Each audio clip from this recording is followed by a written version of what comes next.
নমস্কাৰ tales and টেষ্টৰ অন্য এটি এপিছডলৈ আপোনালোকক সকলোকে স্বাগতম জনাইছোঁ আহকচোন জানিব বিচাৰোঁ বিশিষ্ট মেডিচিন স্পেচিয়েলিষ্ট ডাক্তৰ টুকেশ্বৰ দত্ত জীৱনৰ কিছু কথা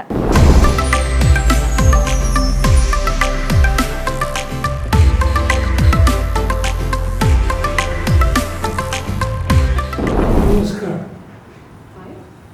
মোৰ নামটো ডাক্তৰ টুকেশ্বৰ দত্ত আৰু সৰ্বসাধাৰণে ডক্টৰ টি দত্ত বুলি জানে মোৰ ঘৰ পদুমণি যোৰহাটত আৰু মই বিশেষজ্ঞ চিকিৎসা বিভাগত মই মেডিচিনৰ মানুহ 5 বছৰ ইংলেণ্ডত আছিলোঁ 2 বছৰ আমেৰিকাত আছিলোঁ আৰু তাৰ পৰা শিক্ষা লৈ অসমলৈ ঘূৰি আহিলোঁ 1974 চনত আহি ইয়াত প্ৰেক্টিছ কৰি আছোঁ আৰু মই বয়স এতিয়া 94 কিন্তু আজি প্ৰায় 15-20 বছৰৰ পৰা মই মোৰ ঘৰলৈ কোনোবা আহিলে কথা সুধিলে মই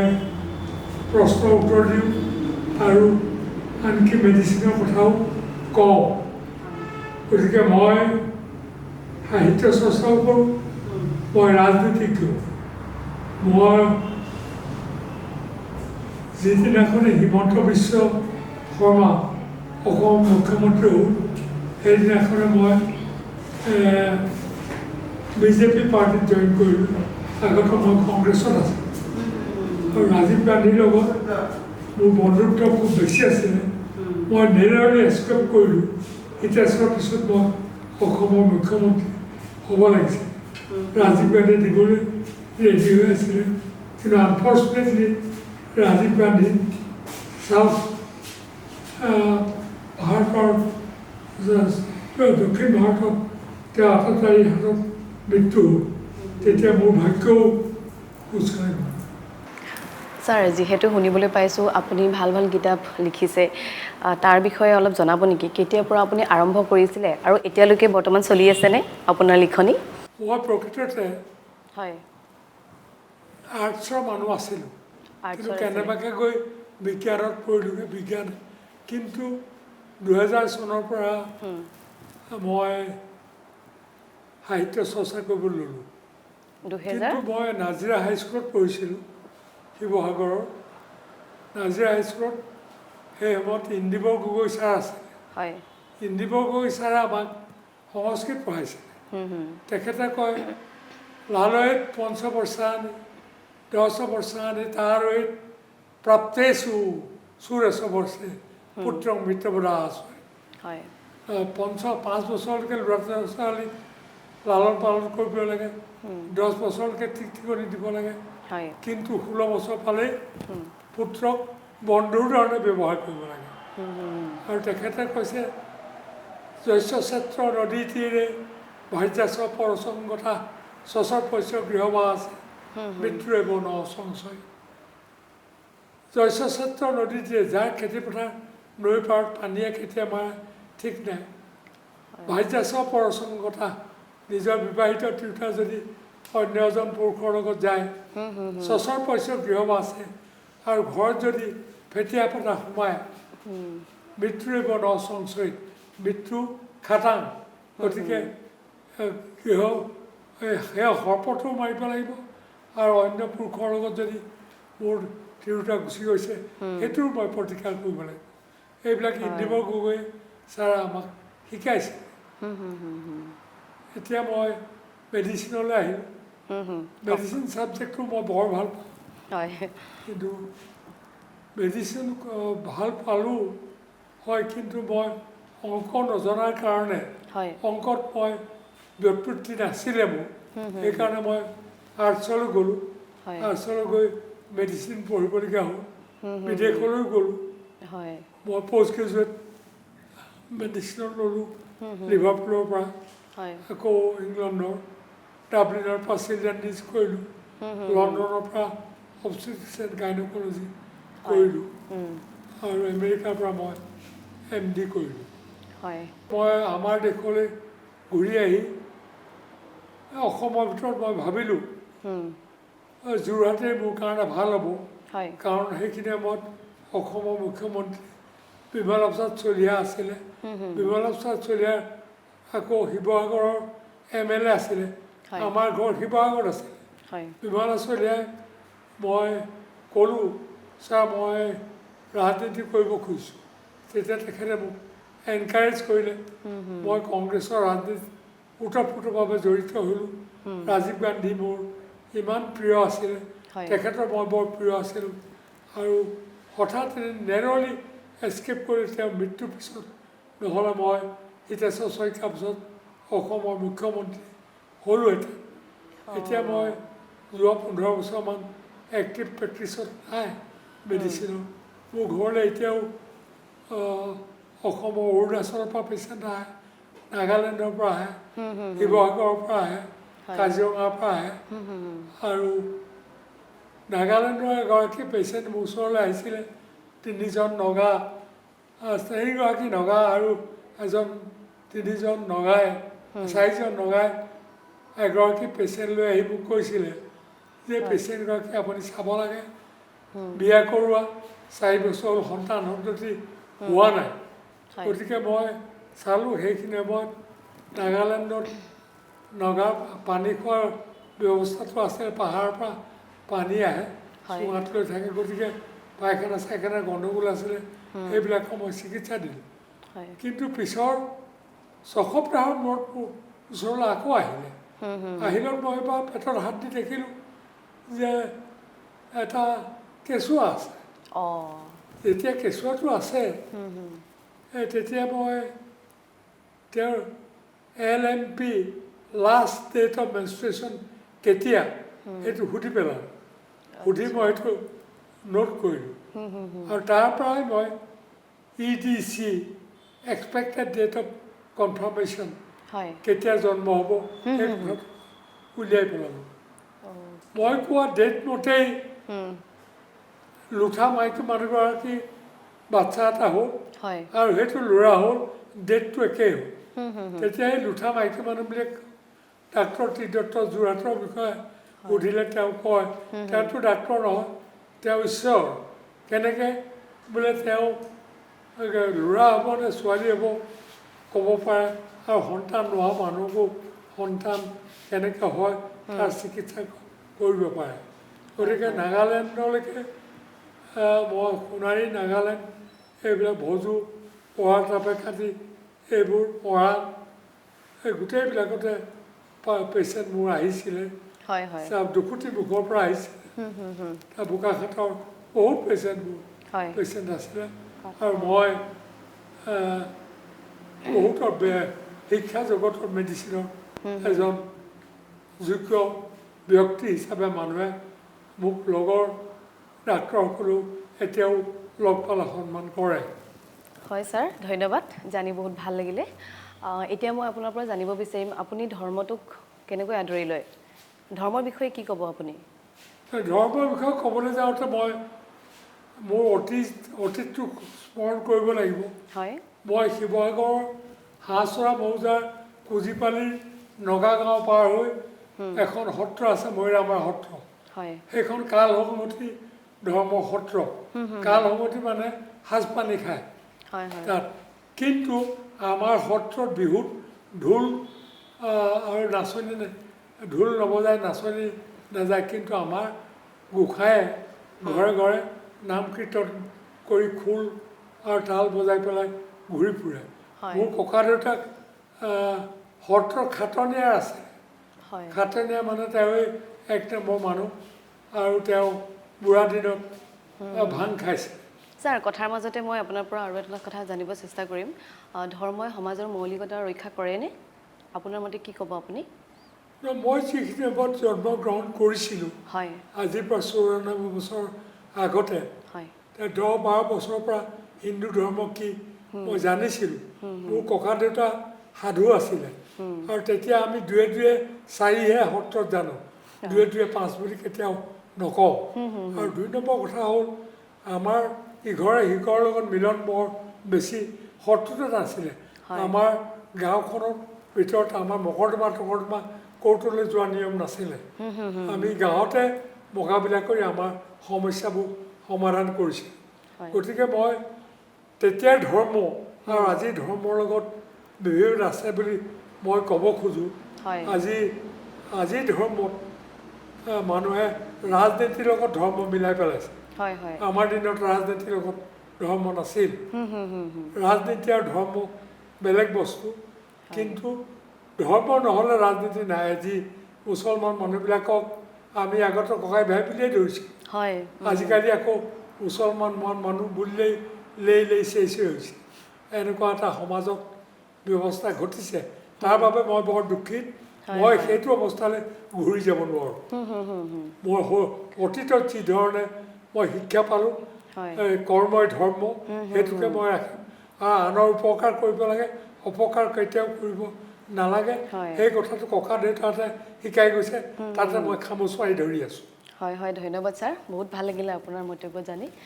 ছাৰ যিহেতু আপোনাৰ ডাক্তৰ বিভাগত বহুত আগৰে এক্সপিৰিয়েঞ্চ আছে তাৰে ভিতৰত মই আপোনাৰ পৰা জানিব বিচাৰিম অতীতৰ চিকিৎসা আৰু বৰ্তমানৰ চিকিৎসাৰ মাজত আপুনি কেনেধৰণৰ পাৰ্থক্য দেখি পোৱা যায়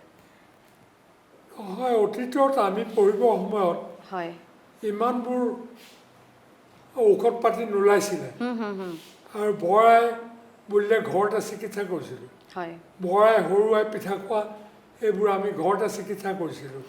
কিন্তু আজিকালি মেডিচিনত সেইবিলাক চিকিৎসা হৈছে কিন্তু মই নিজে কাৰ্ডিঅ'লজিষ্ট হয় হয় কিন্তু মোৰ যেতিয়া হাৰ্টৰ প্ৰব্লেম হৈছিলে মই ডাক্তৰ ধনিৰাম বৰুৱাৰ ওচৰলৈ গ'লোঁ ডক্টৰ ধনিৰাম বৰুৱাই গছৰ পাত ছিঙে দুৰ্গা পূজাৰ সময়ত সেইবিলাক শুকুৱাই পেলাই তাৰপৰা ঔষধ কৰিলে মই ছয়ফালি দুমাহমান তেওঁ চিকিৎসা কৰি মই আৰু কাৰ্ডিঅ'লজি বিভাগলৈ নগ'লোঁ কাৰণ বাইপাছ চাৰ্জাৰী কৰিলে ছবাৰহে কৰিব পাৰে জীৱনত সেইকাৰণে মই ধনিৰাম বৰুৱাৰ চিকিৎসাৰ পৰা আজিলৈকে কোনো ডাক্তৰৰ তেনেকুৱা বিশেষ চিকিৎসা ল'বলগীয়া হোৱা নাই আৰু মই ভাবোঁ আজিকালি পইচাৰ লগত ডাক্তৰৰ সম্বন্ধ হৈছে পইচা বেছি লাগে আৰু ঢেৰ আপোনাৰ হোৱাই নোহোৱাই ইনভেষ্টিগেশ্যন কৰিবলৈ দিয়ে এইবিলাকৰ পৰা অন্যায় হৈছে ৰাইজে দুখ পাইছে ৰাইজৰ অন্য কথা আছে আমাৰ গাঁৱত এতিয়াও ঘৰ দুৱাৰ ভাগি গৈছে মানুহৰ খোৱা পানী নাই বিজুলী নাই আৰু এইবিলাকৰ ছাপ্লাই দিব নোৱাৰে কিন্তু ডাক্তৰ গুৰিলৈ যাবলৈ পইচা ক'ত পাব বহুত মানুহে ডাক্তৰ চিকিৎসা নোহোৱাকৈ মৰি গৈছে এইবিলাক বৰ দুখৰ বিষয় আৰু সেইকাৰণে মই ভাবোঁ চৰকাৰ যদি এই চিকিৎসা পদ্ধতিটোৰ বিষয়ে আৰু চিকিৎসকসকলৰ উৎপাত হৈছে পইচা লোৱা এইটো যদি বন্ধ নকৰে তেতিয়াহ'লে সমাজখন ভাল নহয় চৰকাৰে মেডিকেল কলেজ পাতি কেতিয়াও মেডিচিন আগবঢ়াই নিব নোৱাৰে কিন্তু আচল কথা মানুহৰ অন্তৰ জয় কৰিব লাগিব মানুহৰ দুখ বুজিব লাগিব সেই কথাটো যেতিয়া হ'ব তেতিয়া মেডিকেল কলেজ নোহোৱাকৈও বহু ঠাই থাকিব পাৰিব হয় হয় ছাৰ এইখিনিতে মই আৰু এটা কথা জানিব চেষ্টা কৰিম আপোনাৰ পৰা যিহেতু অতীতৰ যেতিয়া চিকিৎসাবিলাক হৈছিলে সেই সময়ত কোনো ধৰণৰ মেচিন নাছিলে মানুহে কেনেদৰে গম পোৱা গৈছিলে যে এই বেমাৰে এই ৰোগ ল'ব এতিয়াতো বৰ্তমান আমাৰ ওচৰত বহুত মেচিন থাকে মেচিনৰ যোগেৰে আমি গম পোৱা যাওঁ যে পেট বিষ হ'লে এইটো বেমাৰ হৈছে বা এইটো চিকিৎসকৰ দৰকাৰ হ'ব তেতিয়া আপোনালোকে কেনেদৰে জানিছিলে এইখিনিতে এটা কথা মই উল্লেখ কৰিব লাগিব হয় কথাটো হৈছে কি আমাৰ ল'ৰাবোৰ ইংলেণ্ড আমেৰিকালৈ মেডিচিন পঢ়িবলৈ যায় চাৰ্জাৰী পঢ়ে কোন ভাষাত পঢ়ে সেইবোৰতো ব্ৰিটিছৰ তালৈ যায় ইংৰাজীতে পঢ়ে কিন্তু এটা কথা ইম্পৰ্টেণ্ট পোষ্ট গ্ৰেজুৱেট ষ্টুডেণ্ট এজনক সি ইংলিছ ষ্টুডেণ্টেই হওক ইংৰাজী নজনা ষ্টুডেণ্টে হওক not a single mistake allow পৰীক্ষাত ছিংগল মিষ্টেক কৰিলেই পৰীক্ষা ফেইল এতিয়া মই অবষ্টেট্ৰিচিয়ান গাইনকলজি যেতিয়া পঢ়িছিলোঁ লণ্ডনত ষ্টেপ্টো বুলি এজন ডক্টৰ আছিলে সেই ষ্টেপ্টোই টেষ্ট টিউব বেবী কৰিছিলে সেই ষ্টেপ্টো মই যেতিয়া ডাবলিনত DCS পঢ়ি আহিলোঁ পঢ়ি ডিগ্ৰী লৈ আহিলোঁ তেতিয়া মই লণ্ডনলৈ অবষ্টেট্ৰিক্স গাইনকলজি পৰীক্ষা দিবলৈ গ'লোঁ সেই ছাবজেক্টটোতো মই স্পেচিয়েলিষ্ট আছিলোঁ তেতিয়া মই পৰীক্ষা দিবলৈ দেখিলোঁ যে 4.5 ফুট ওখ এজন মানুহ তেওঁ মোৰ পৰীক্ষক তেওঁ হৈছে ডক্টৰ ষ্টেপটো হয় এই ডক্টৰ ষ্টেপটোৱে বাইপাছ চাৰ্জাৰী কৰিছে কিন্তু বাইপাছ চাৰ্জাৰীটো মাত্ৰ ছবাৰহে কৰিব পাৰি এই যেতিয়া মই ষ্টেপটোক দেখিলোঁ তেতিয়া ষ্টেপটোৱে মোক পেচেণ্ট এগৰাকীৰ ওচৰত লৈ গ'ল ক'লে তেওঁৰ এবডমেনটো পৰীক্ষা কৰা মই তেওঁৰ এবডমেনটো পৰীক্ষা কৰি দেখিলোঁ তেওঁৰ পিৰিয়ড অফ এমেনৰিয়া অৰ্থাৎ যিমান দিন মাহেকীয়া নোহোৱাকৈ আছে তাতকৈ দেখোন মূৰটো সৰু মই তেতিয়া ক'লোঁ যে মূৰটো বৰ সৰু পিৰিয়ড অফ এমেনৰিয়া আপুনি 8 মাহ বুলিয়ে কৈছে what are the causes of small head baby তেতিয়া মোৰ মনত পৰিলে আমাৰ ভাৰতৰ এজন প্ৰফেচৰ হাৰিয়ানা তেওঁ হাৰিয়ানাত এই টেষ্টি বেবী কৰিছিলে সেই হাৰিয়ানাৰ প্ৰফেচৰজনৰ কথা মই হেৰিয়াক ক'লোঁ ধনিৰাম বৰুৱা ধনিৰাম বৰুৱাই তেতিয়া মোক ঘপকৈ এটা প্ৰশ্ন কৰিলে ডক্টৰ এই পেচেণ্টগৰাকী বাচ্চা এটা জন্ম হ'ল চি হেজ গট টৰেঞ্চিয়েল ব্লিডিং ইমান ব্লিডিং হৈছে মানুহজনী মূৰ হৈছে তুমি কি কৰিবা মই তেতিয়া চিঞৰি ক'লোঁ চিষ্টাৰ ব্ৰিং আগ্ৰমেট্ৰিন মই ইণ্টাৰভেনাছ দি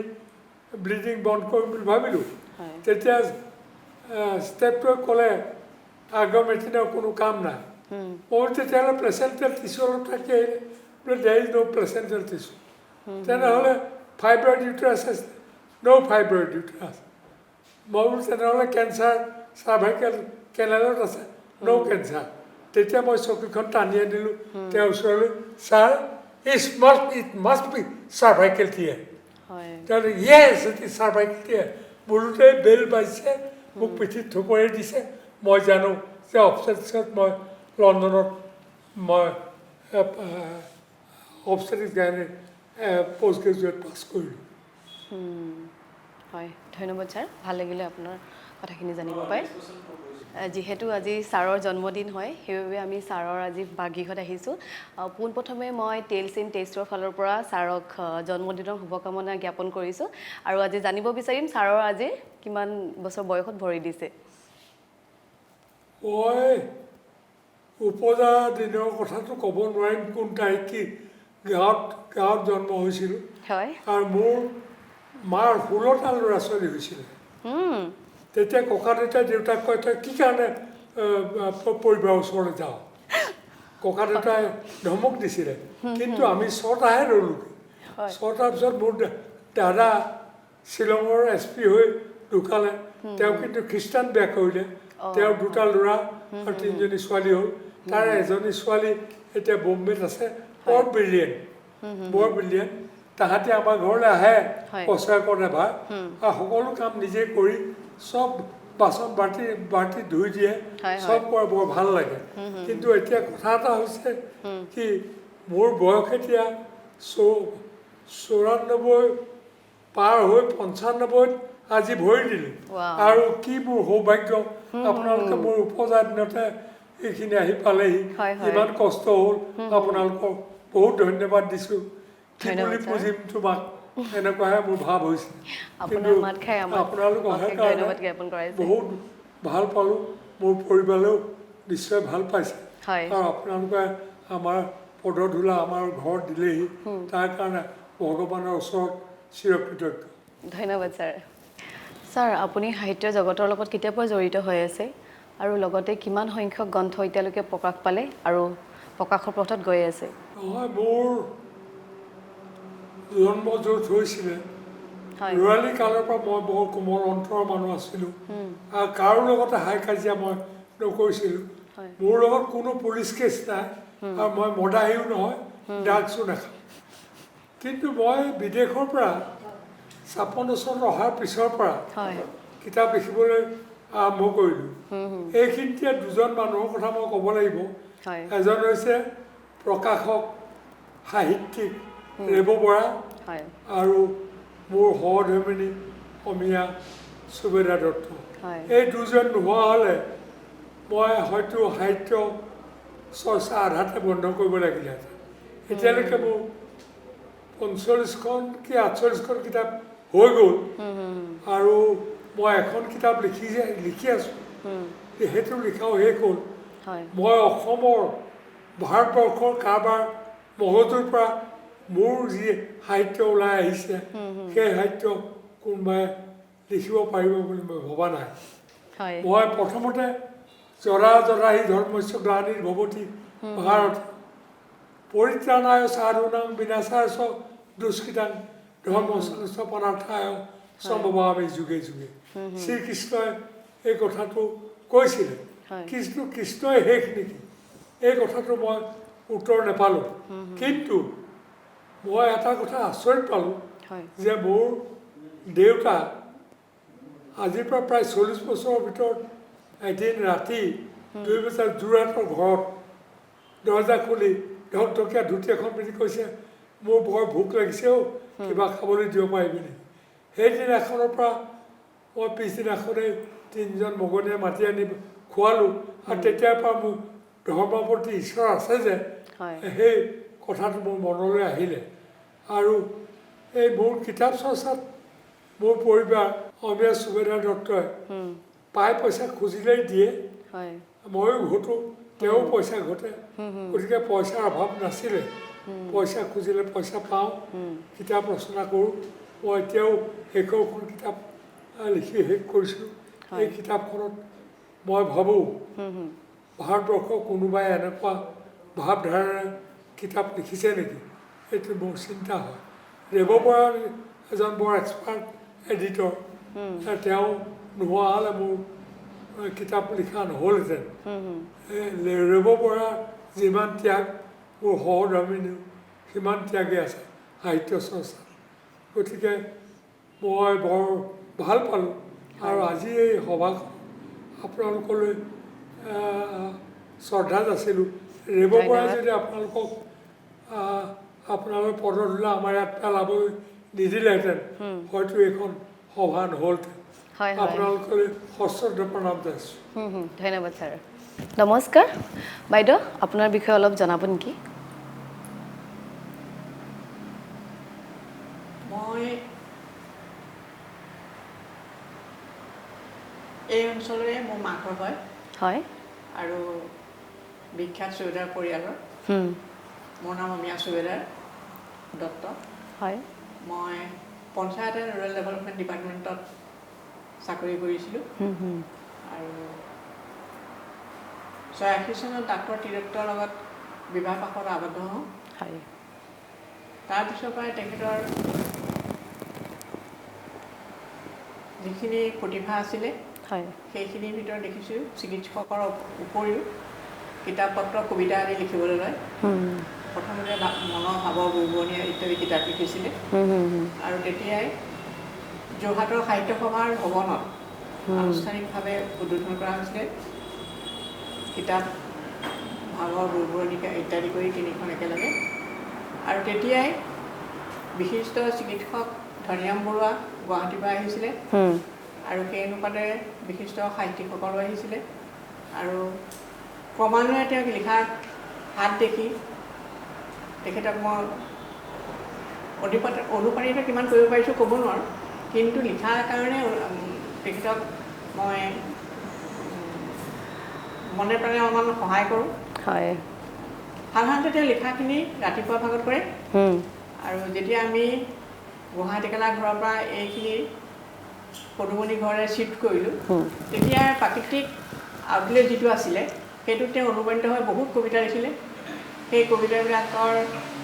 ক্ৰমান্বয়ে কেইবাখনো কিতাপ উলিয়াওঁতে বহুতবোৰ কিতাপেই হ'ল আৰু সেই কিতাপখিনিৰ পিছত তেওঁ নিজৰ জীৱনীও প্ৰকাশ কৰিলে মই ভাবোঁ সাহিত্যিক হিচাপে তেওঁ যিমানখিনি বৰঙণি আগবঢ়াইছে অসমীয়া সমাজলৈ চিকিৎসক হিচাপেও সেইভাগে বৰঙণি আগবঢ়াইছে কিন্তু প্ৰতিষ্ঠিত নহ'লেও সাহিত্যিক হিচাপে মই তেখেতক সন্মান কৰোঁ ধন্যবাদ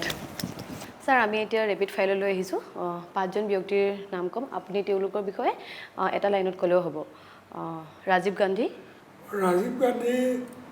মোক বৰ ভাল পাইছিল প্ৰাইম মিনিষ্টাৰ হিচাপে হয় এখন কংগ্ৰেছৰ মিটিঙত Bijoy Sandikai central minister Tarun Gogoi chief minister হয় তেতিয়া লাষ্টত মই মিটিংখন শেষ সময়ত ক'লোঁ ছাৰ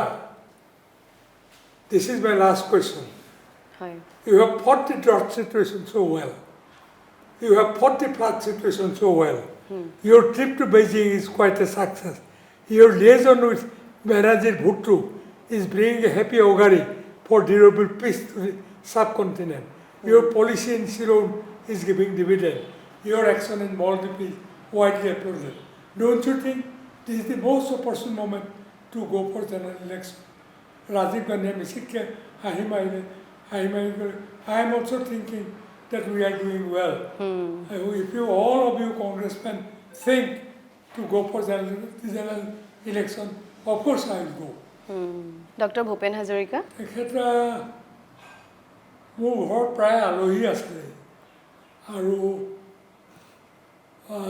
যিবিলাক গান ৰচিছে হয় তাৰ ভিতৰত এটা গান মোৰ মনোগ্ৰাহী হৈছিলে মই কৈছিলোঁ কিন্তু সেই গানটো আকৌ হেৰি দেৱকান্ত বৰুৱাৰ ভায়েকে ক'লে ভূপেন হাজৰিকা এইগৰাকী ক'ত পালাহে তাৰপিছত আৰু সাহিত্যিক আব্দুল মালিকে মোক ভাল পাইছিলে মালিকৰ বহু কথা হাজৰিকাৰ নাট লিখা ইন্দিবৰ গল্প পঢ়া আব্দুল মালিকৰ গল্প মই খুব পঢ়িছিলোঁ তেখেতৰ কিতাপ পঢ়ি মই অসমীয়া ভাষাত জ্ঞান পাইছিলোঁ ডক্টৰ ভূপেন হাজৰিকা ডক্টৰ ভূপেন হাজৰিকা বিশ্ববিখ্যাত এজন গায়ক তেখেততকৈ মই আৰু বেছি কথা ক'বলৈ নাযাওঁ ধন্যবাদ ছাৰ আপোনাৰ জীৱনৰ বহুতো নজনা কথা জানিবলৈ পাই বহুতে আনন্দিত হৈছোঁ মই আপোনাৰ টেইলছ এণ্ড টেষ্টৰ ফালৰ পৰা সুস্বাস্থ্য কামনা কৰিছোঁ আৰু উজ্জ্বল ভৱিষ্যত কামনা কৰিছোঁ ধন্যবাদ ছাৰ